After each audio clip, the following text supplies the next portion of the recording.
Hi, welcome to Sculpey 101. This is Class 4. This is my second attempt at Class 4. I actually already sculpted the mouth, but the detail camera, crapped out halfway through, so I'm going to redo it. However, this is actually kind of a good thing because it gives me a chance to teach you two important lessons. The first being, don't ever be afraid to just squish what you were making and start over. So I'm doing that. The second being, going back to where I was showing you how to rake the face with the what was it? The butter knife. Yes. Oh, by the way, if you haven't seen those lessons, click here and go see those lessons, and then come back here. Right, so I was all excited. Hey, look, I can show beginners how to rake a face without expensive tools. And I got so carried away with that, I failed to adequately note the proportions. I don't know if it's proportions exactly. Look at this picture, right? Okay, look at this face, and you see the difference here. So the difference being that there should be an angle that's more like this from the chin to the nose, and I've got more of this. So when I mentioned this before, if you don't have your proportions correct at the beginning, building on top of that, it's no good. So there's a fairly easy way to fix this, and this also illustrates why I'm kind of a minimalist when it comes to the armature. A lot of people would have filled in the face with aluminum foil or wire or whatever. I don't, and that's cool because now I can take my X-Acto knife and I can just slice right through it, no problems. And see, I've got this, it's not going anywhere, it's not getting deleted. And now I can take out this angle here.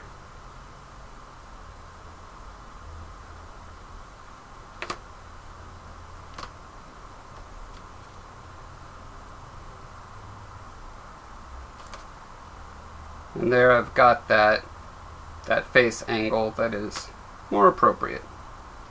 And then it's just a matter of lining it up, smoothing it back down.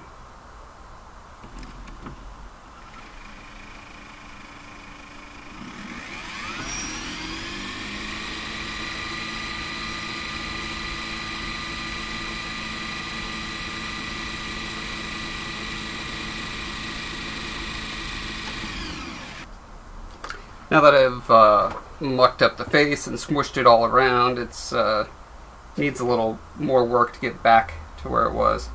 One of the things that I need to reestablish is that plane where it goes from. Remember, I talked about this part of the eye socket and the cheekbone, and it heads in towards the eye. Here it's very flat, so I'm going to dig that out.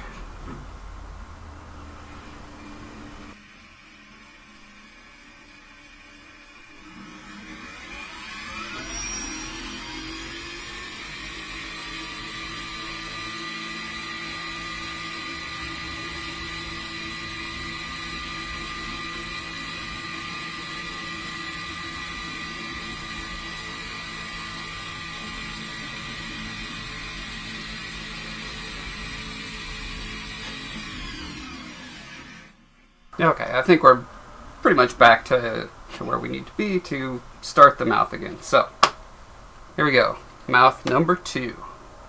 Remember, the second time you do something, it's going to be better. So, the first thing you need to know about a mouth is that it follows that same U shape of the jaw. Look at the bottom of the jaw, of the chin there, and see that U shape. We've got our model here. See how the teeth are a nice arc like that?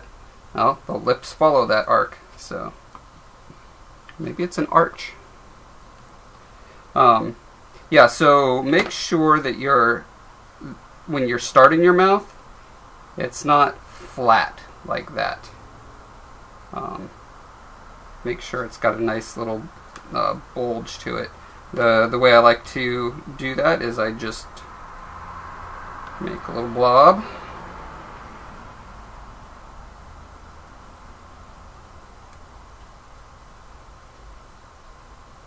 Now, this blob is not the lips. This is the overall, the whole, and technically, and I'm sorry, this sounds a little gross, but the muscles around your mouth, that is a sphincter. So this is the sphincter that I'm placing here.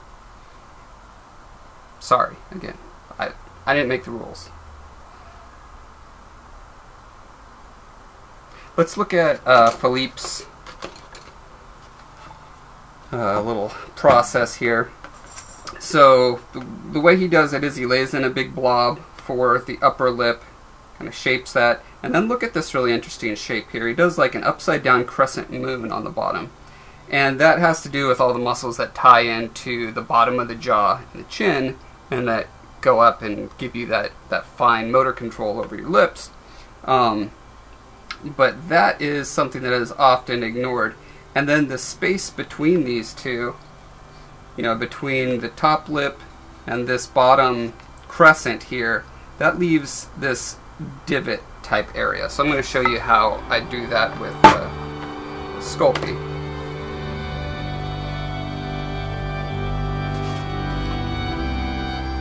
First I'm going to blend this mouthic bulge in.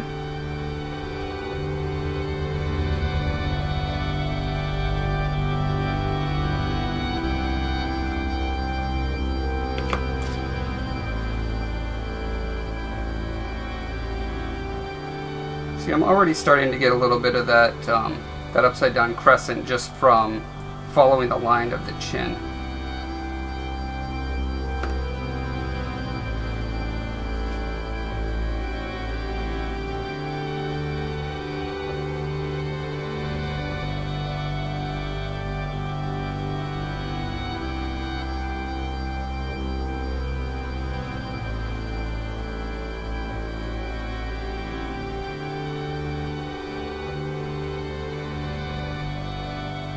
And then it's only after I'm happy with that massing there that we go on and we establish the mouth, the actual, where the lips meet. So you start by, again, you draw very lightly over the clay. And then, you know, sometimes you get it wrong and you just smooth it back over and you do it again until you get it right. And then, once you're happy with it,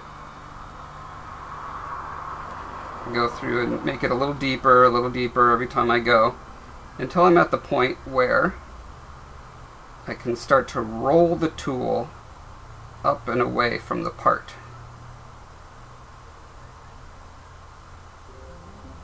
And that's how we start to establish the upper lip. Same thing on the bottom.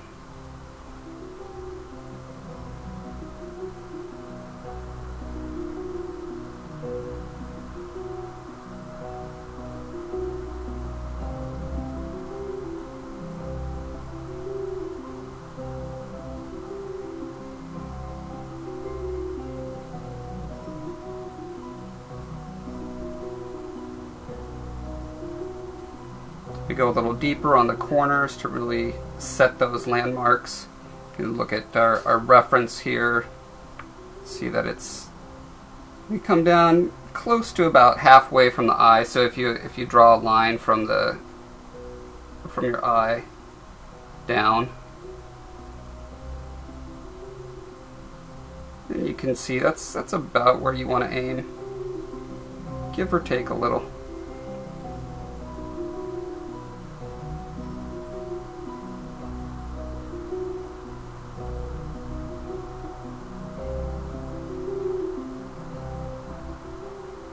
Okay, and then to achieve that little, it's not a dimple, but that little area between these fleshy bits, it's kind of this. This is what I do. Take my tool, I cut it in so there's this little bit of a triangle here, so you kind of a pie wedge. And then I just pop that out there.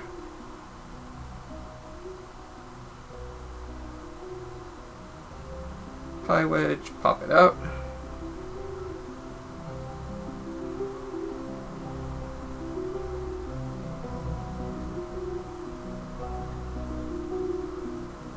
Then I'm using my tool to roll the material back in there. But now that that lump of material is gone, it can blend much easier. As opposed to if you just like use a tool like this and stick it in, it's going to displace all that material, and then he'll end up with like a blobby side down here or something, right? So.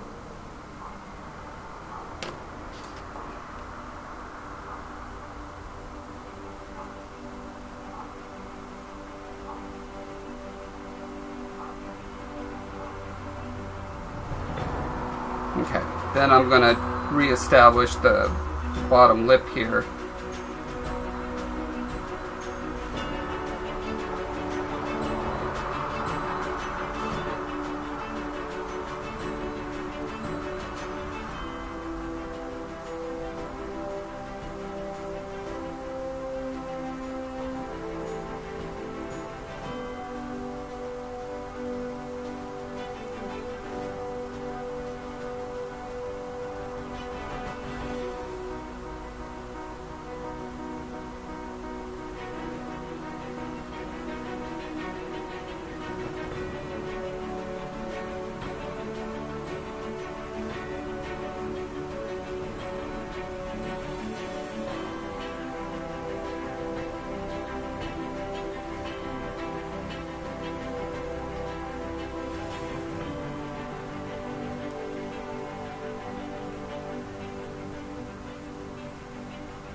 One thing I'm noticing just now, because I don't know, not thinking hard enough right now, is the distance between the bottom. Let's wait for that car to go by. The distance from the bottom of this nose to the upper lip on my sculpture here, it's way too small. So I look at it and I say, well, is the nose too long or is the mouth too high? And it looks to me like the nose is too long. Probably because I was mushing all the face around when I was, readjusting the bottom of the chin. So, I'm just going to take my X-Acto knife, do a little nose surgery.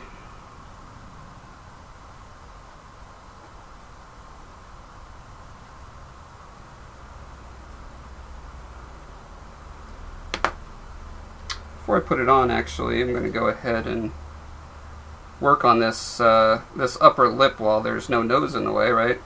Might as well take advantage of the situation.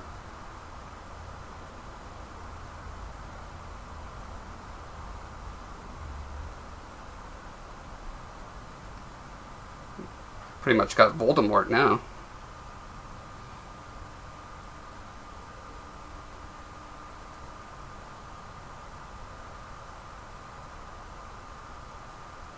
Aren't those just the best movies?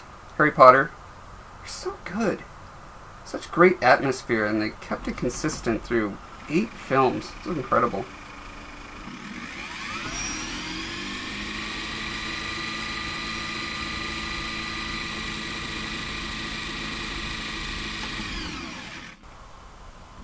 By the way, just a quick tip. If you're trying to make an original character, you're trying to make them look younger, the distance between the nose and the upper lip, that's a big signifier. The closer the mouth is to the nose, the younger your character is going to appear.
one of the tricky things about the bottom lip is that you have this line that kind of defines the bottom of it, right? That is kind of a U.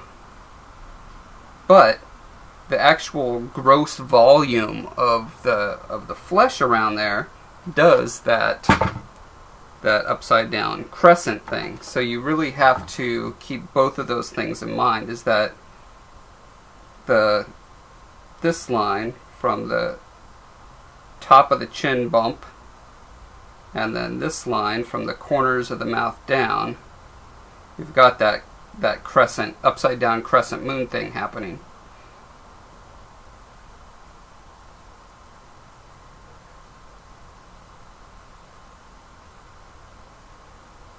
But the tricky thing about it is there's not really a defining line.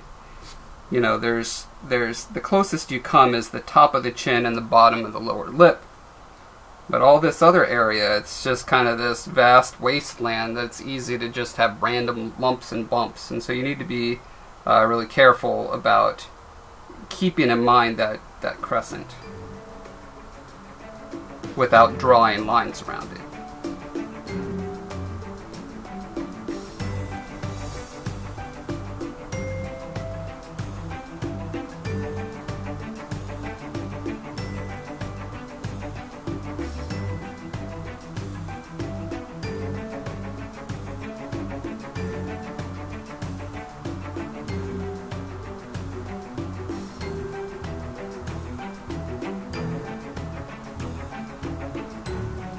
The exception being if you're making a very old person.